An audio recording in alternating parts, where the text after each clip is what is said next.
رسول اللہ صلی اللہ علیہ وآلہ وسلم نزول قرآن کے وقت بہت سختی محسوس فرمایا کرتے تھے، اور اس کی علامتوں میں سے ایک یہ تھی کہ یاد کرنے کے لیے آپ اپنے ہونٹوں کو ہلاتے تھے۔ ابن عباس رضی اللہ تعالیٰ عنہ نے کہا، میں اپنے ہونٹوں کو ہلاتا ہوں جس طرح آپ ہلاتے تھے۔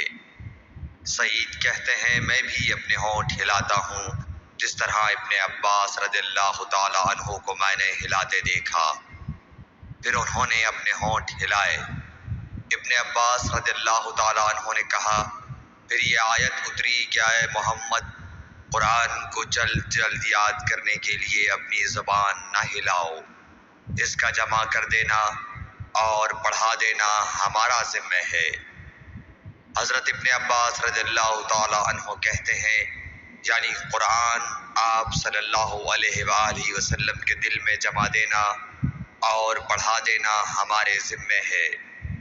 پھر جب ہم پڑھ چکے تو اس پڑھے ہوئے کی اتباع کرو۔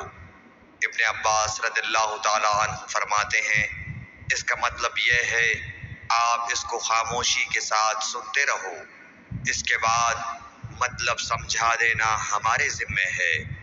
پھر یقیناً یہ ہماری ذمہ داری ہے کہ آپ اس کو پڑھو، یعنی اس کو محفوظ کر سکو۔ چنانچہ اس کے بعد جب آپ کے پاس حضرت جبرائیل علیہ السلام وحی لے کر آتے تو آپ توجہ سے سنتے۔ جب وہ چلے جاتے تو رسول اللہ صلی اللہ علیہ وسلم اس وحی کو اس طرح پڑھتے جس طرح حضرت جبرائیل علیہ السلام نے اسے پڑھا تھا۔ صحیح بخاری حدیث نمبر 5۔